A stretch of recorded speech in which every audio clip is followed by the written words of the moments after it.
You open the little slot that's holding the egg, and the egg cracks at the bottom. Can you doing that down the line? Good evening, folks. This is Andy Pedraza with Special Effects Academy, and we're on the start of the week session for the Forex Trading Room for February 2nd of 2020. Super Bowl game just finished. Kansas City Chiefs won. It was actually a pretty good game. So that's why we are starting late tonight. Apologies for that. But every now and then, real life gets in the way of our trading. That's not usual, but it does happen, and you do have to adapt to whatever's going on. So thank you for joining us tonight. We'll be going through our standard agenda. I'll look at the prior week, our currency strength meter for the last month and the last week, any fundamental announcements on the calendar, a look at the major pairs on the daily charts, any setups we see in progress, and a few words in conclusion.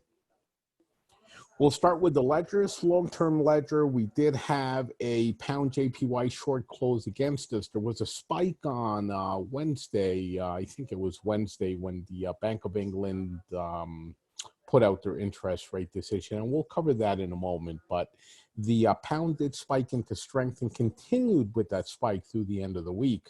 We did re-enter that pound JPY trade later on, so we still have that active trade. I'm currently underwater, but again, these are meant to be long-term, so there's no huge rush.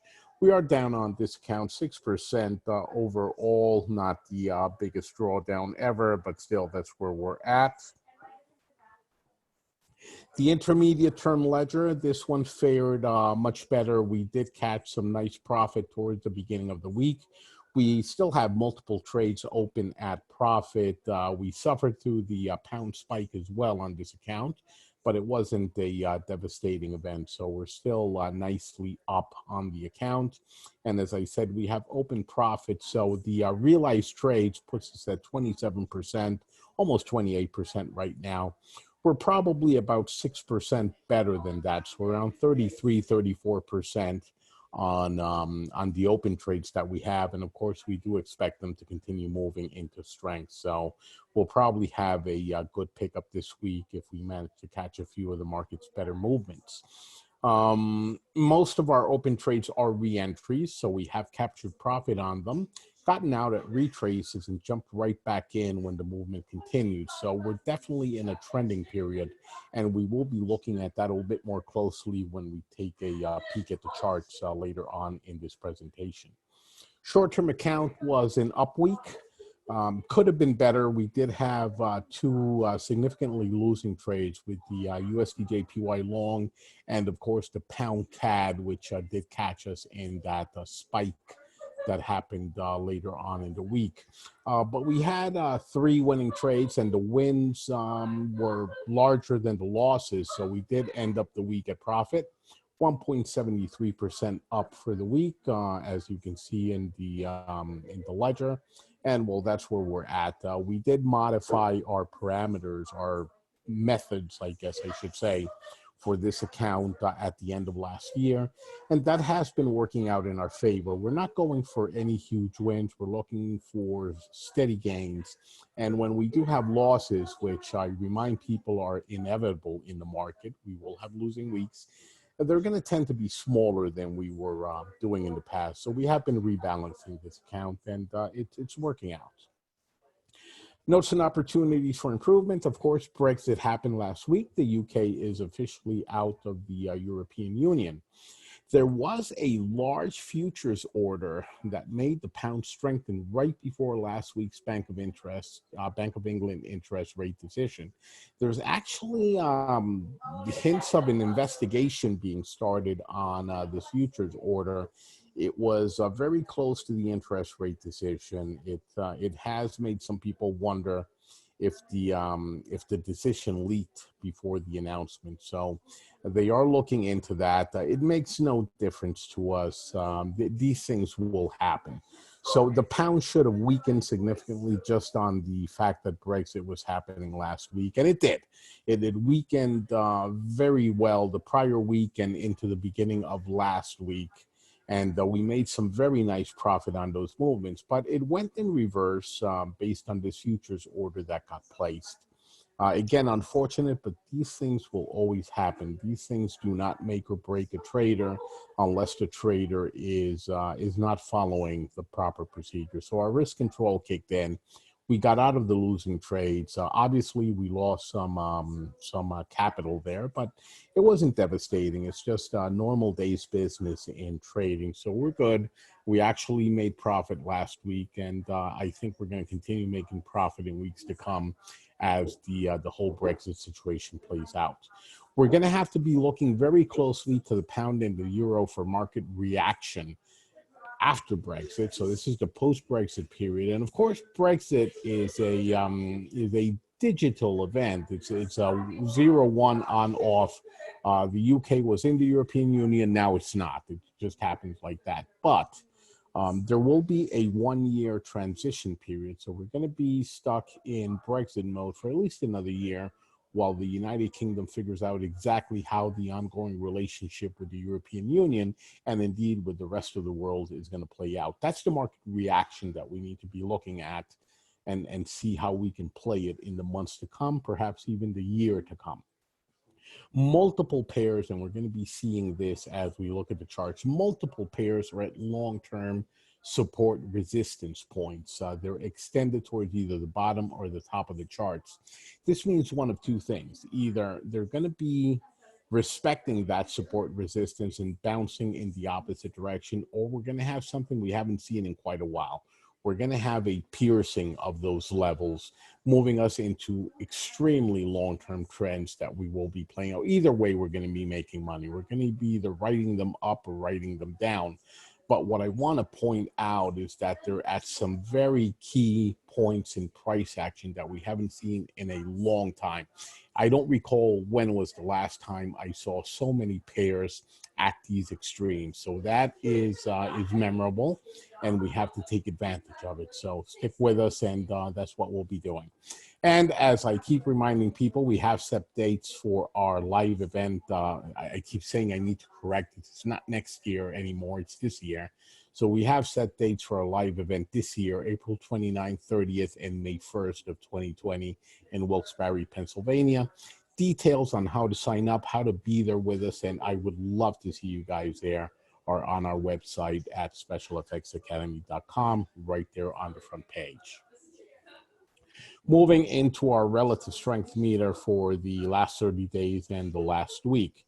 So we see that volatility on the monthly remains about the same, a little bit over 6%. Silver and gold continue to be our main movers. Silver, gold in particular, silver second place, but still some nice movements for the month. The Aussie has been the loser for the month, followed by the CAD and the Kiwi. We've got the Swiss and the pound gained significantly over the last month, followed perhaps by the dollar, and then we have the yen, the euro, pretty much staying middle of the pack, though the euro was more bearish than not. For the week that just ended, and this was a very high volatility for the week, 3.37% is about 3 times the volatility we had before. The Aussie and the Kiwi were the clear losers for the week. You can see how deep that red coloring is on both of those columns. The CAD also lost ground. The Swiss, the euro, the pound, the yen gained significantly, and the dollar was pretty much middle of the pack. It won some, it lost some. Gold continued to outperform for the week, and silver didn't do too well, but again, didn't lose too much ground. I don't cover oil in these charts, but we will be seeing oil in the candles, in the dailies. And we will be seeing that oil completely collapses at the very bottom of its range. So we'll be taking a look at that as well. Our calendar for this week to come, we have quite a few interesting announcements. Starting tomorrow, Monday the 3rd, we have the Reserve Bank of Australia's interest rate decision at 10:30 p.m. Tuesday, we have the employment change out of New Zealand at 4:45 p.m. and we will be trading that, even though to me, New Zealand is a pretty minor player, but I like to trade these employment changes. Sometimes they give us some really great opportunities. On Thursday, the 6th, we have the monetary policy statement out of the Reserve Bank of Australia, and that will be at 7:30 p.m. That will replace our regular 8 p.m. session, simply because it is very close to that time, so we'll be doing both at once. And of course, on Friday, we have job reports coming out of the U.S. and out of Canada. So we have the non-farm payroll and the employment numbers out of Canada at the same time, 8:30 a.m. So we'll be trading that as well. So those are the events we have to look forward to this week. With that, we switch to the charts, and as I alerted before, we can see how oil completely collapsed. It's been collapsing for the past 3 weeks after some very nice upward movement.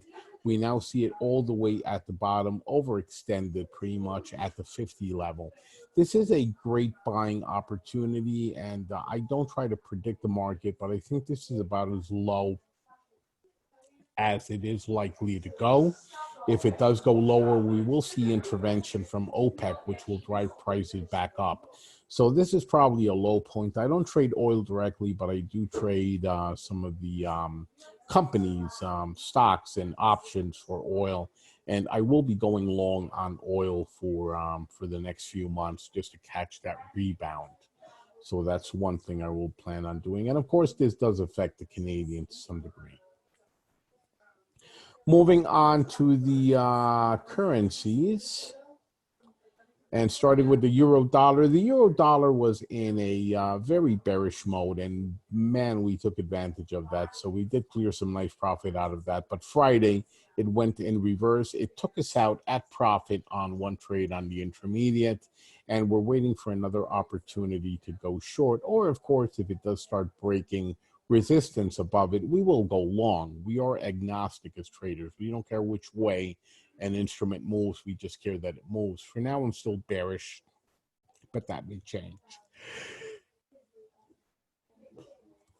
Pound dollar, same thing pretty much. So we had the pound gain strength Thursday, Friday for no good reason. I do expect that to change, but again, we don't trade on my predictions or anybody's. So I'll wait for the actual price movement, but I am ready to short the pound at the drop of a hat.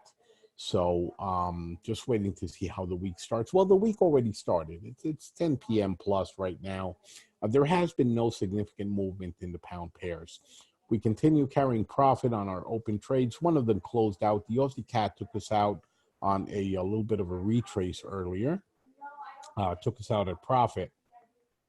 And as regards to the rest, well, again, I'm waiting to see which way the buck jumps. But my inclination is to be short on the pound until events prove that that inclination wrong. So we'll see.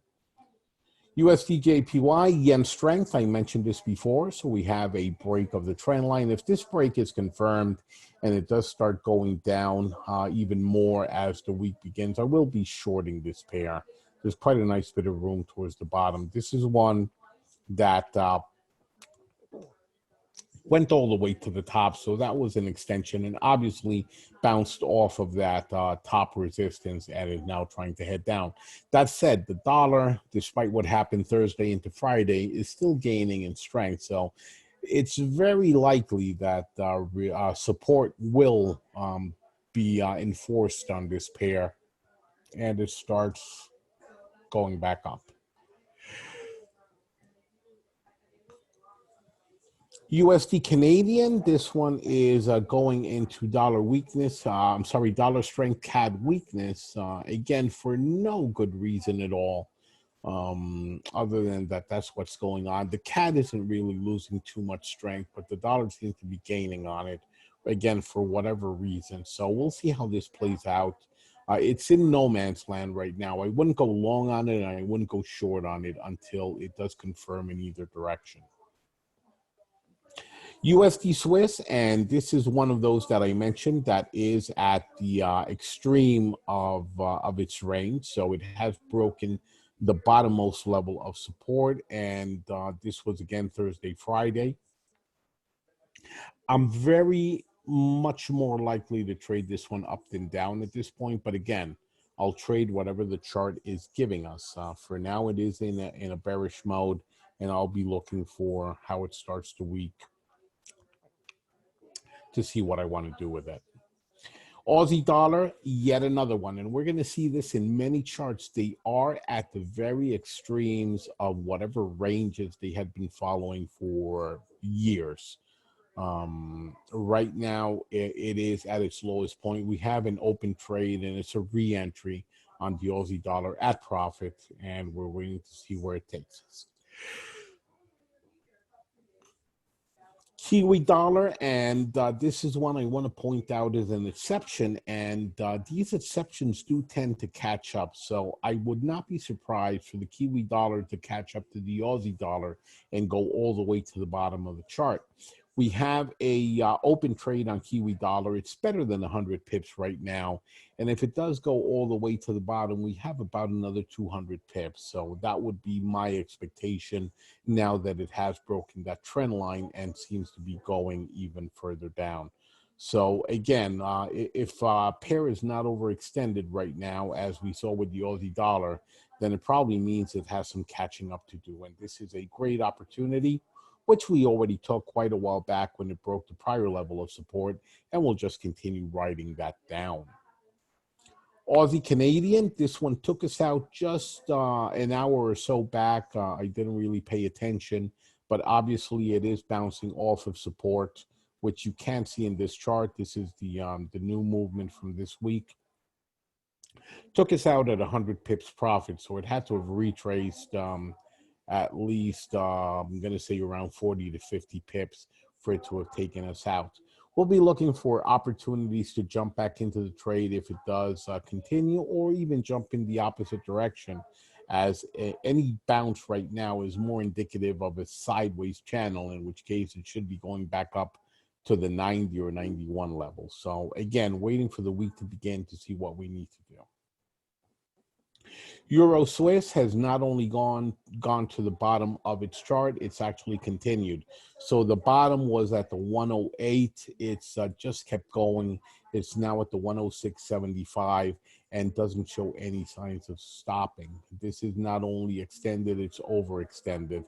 Of course, we still have open trade. We're at profit, and so long as the trend continues,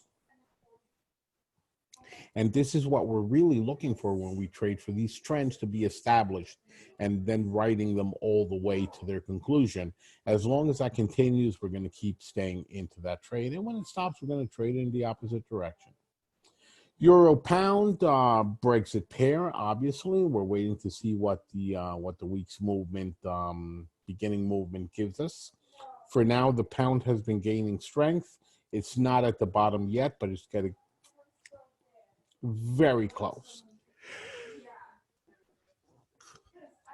We'll be watching this one very carefully. Personally, I would be looking more for a bounce towards the top, but if it does pierce support at the bottom, I'm going to go short. I really don't care. All I care about is that we have some decent movement. I'll take it in either direction. EURJPY, another one that I think is overdue for a trip to the bottom. It was very sideways last week. We've got an open trade. It is at profit, and we're waiting for continuation of that move.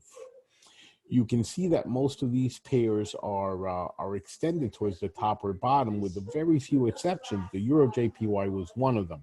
EURCAD went all the way to the bottom, and then whatever happened Thursday into Friday just made it go off in the opposite direction. I think we had a trade at profit and we got taken out, and we're waiting again for an opportunity to jump back in either direction. So, but this is my concern when they get very near their extremes, is that the likelihood of a reversal is very high. And the strength of this movement on Friday was a little bit shocking. You don't find too many candles of that magnitude in the chart. So Friday's candle was a little bit surprising. Pound JPY has refused to budge up or down. Now, we did, of course, have the spike on Thursday, Friday, thanks to that futures order and the interest rate decision, but it wasn't a very big movement. It's still pretty much at the trend line, and we're waiting to see which way it develops. AUDJPY, I couldn't be happier with this one. Open trade, we've taken profit, we've re-entered, we're carrying even more profit. It's breaking every single support level along its way to the bottom, and if we're lucky, it may even pierce the bottom and keep going. So this has been a very good pair these past couple of weeks. Euro New Zealand, obviously heading in up, so it has broken through the Kumo. It's spiked. Most of this happened Thursday into Friday, and at this point, this is one of the other ones that's in no man's land. I wouldn't trade this one up, and I wouldn't trade it down. I need to see some movement before I make a determination. Pound Canadian, the Canadian, of course, weakened Thursday into Friday, and the pound gained strength Thursday into Friday. So a little bit of a double whammy here. It has broken towards the top. It's breached resistance. It kept going. This is another one where I am philosophically and fundamentally certain it's going to head towards the bottom at some point. But again, we don't trade these gut feelings of mine. We wait for the movement to actually happen. Pound Swiss, very flat. It did move into pound strength, as did all of the pound pairs. This one was probably the one with the least amount of movement in that rush towards pound strength. So that's where we are right now. This one is pretty flat, and we're waiting to see how the week begins, or even the month, to see what we're going to be doing with this one. That is the end of our charts. The setups we see in progress for this week as it begins. Obviously, the pound pairs are going to be something that you need to keep a close eye on to see what the post-Brexit direction is going to be. My gut feeling, this is not something that should be traded, but my gut feeling is that the pound is going to be heading down. So I will be looking for opportunities to trade in that direction. But I want to see that happen first. I'm not going to jump in just based on my gut feeling. I never do. We're not in this game to predict. We're in this game to make money. USD pairs, the USD suffered late in the week, but is still very close to long-term high. So it is still very much at strength, and we're waiting to see if the move is going to continue, or if indeed it's ending, and we're going to see a retracement to some degree. Canadian pairs, the CAD is retracing. We saw that across multiple pairs, but that might not last. I don't see the euro or the pound beating the CAD in the short term, in the medium term, in the long term. We're going to have to be keeping a close eye on the Canadian for these opportunities. The yen is testing into strength, so it is going into most of the JPY pairs are moving into yen strength, so that may be something that we need to ride further. We'll see. At the same time, they're at some very key resistance support points, so it could go either way. And last but not least, the euro pairs. The euro continues to weaken almost across the board. It did make inroads against the CAD, against the I forget which was the other one that that retraced a bit. Definitely the CAD. So all is not going into euro weakness, but it probably should be. So I would expect even the EURCAD to turn around at some point, because the euro is definitely a weakening currency right now. So keep an eye on that. And that is it for my presentation. A few words in conclusion here, and I always try to end with a little bit of, I guess, suggestions, advice on how to trade. And today's is taking action. Larry Height, he's a very famous trader, worked with Bill Dunn at Bridgewater Associates. He wrote a book called The Rule, which at some point I'll profile in my newsletter, but he starts off with a series of questions that he says everyone should ask themselves, not just traders. He gives advice for life in general, but obviously focused on trading. And the first question is, ask yourself who you are, what kind of person you are, what makes you tick, how you work. If you don't know who you are, you're probably never going to amount to much. You're just going to lack direction. And the second question is what game you're going to play. And this is a key question. Life, and I've always considered it this way, life is just a series of games. And that's really what life is. It's a game we play, but there's many games. There's not just one game. One game is the victim game. And I see a lot of people, and this just surprises me. They're always complaining. Something is always going wrong for them. Sometimes it's because of the color of their skin. Sometimes it's because of where they live or how much money they have or they don't have. It's gotten to the point of how ridiculous this has become that I hear people complaining because they're white males, which, you know, technically is supposed to be like the big advantage, at least in the US, is to be a white male. And you see people complaining about that. So it's gotten to the point where it's just ridiculous. If you're going to be playing the victim game, trust me, you're never going to get ahead. And I know I'm not speaking to any victims here because I know the people who normally join, but this goes out to a wider audience. So if you're in love with the victim game, you're never going to break out of it. That's the game and the role you've chosen to play in life. We can change these things, but you have to be conscious. You have to take action in order to change them. Another one is the employee game, and there's nothing wrong with that. I was an employee for many, many years, and you go to work, you do a job, you add value to the company and to the customers, and you get a paycheck at the end of the month. There's nothing wrong with that. And if that's the life you want to lead, more power to you. I wanted more. I didn't want to be taking orders from people. I wanted to carve my own path, and I definitely wanted to keep more of the money I made for the company. So I am the company now, and I do manage to keep most of the money I make. That's why I became an entrepreneur, and that's another game. So you start a company, and you get to do stuff. But here's the other thing: I really didn't like managing employees or managing suppliers or managing vendors. So ultimately, I ended up in the trader game and the investor game, which is where you let your money make more money for you. I'm still an entrepreneur, I guess. I have my company, Special Effects Academy, and I sell products, but I try to be as hands-off as possible. I'm not looking for clients all the time. I'm not meeting with clients. I'm not dealing with vendors, with suppliers. It's basically me trading, and the company is built around that. I let people watch me trade. So let's suppose the company didn't exist. I would still be trading 2 times a day.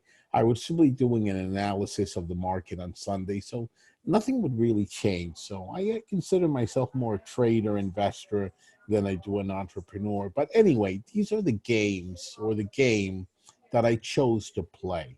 And each one of us has that choice. And taking action is the first step once you decide what you're going to do. All of these games have rules, and you need to know the rules. But even before that, you have to decide. You have to take action. You have to pick your game. And I would suggest you pick your game very carefully. It's not that you can't change the game. I have multiple times in my life, but it's not easy. It is a huge effort to change the game. So make sure you understand what you're doing and you pick your game wisely. That's going to be it for me, as usual. And this is probably for the last month or so. I'm asking people to help me help other people. I want to get some ideas as to how I can make what we do. And what I do basically is make money for other people. That is my mission statement, if you will. I make money for other people. I teach people how to make money. And I think I do it pretty well. But I'm trying to get the word out to more people, and that is not my forte. I'm not a salesman. I don't like doing cold calls or reaching out to people. So how can I get the word out a little bit more efficiently? What are your thoughts? Email me, let me know. I am honestly and humbly asking these questions. So email me at traderspecialeffectsacademy.com if you have any ideas. And that is going to be it for me tonight. Again, I apologize for the late start, but the Super Bowl comes one time a year, and I do like to watch that game. Any comments or questions from anyone? Okie dokie. Thank you very much, guys. We will be back tomorrow for our first daily session of the week at 8 p.m. U.S. Eastern Time. See you guys there. Have a good one.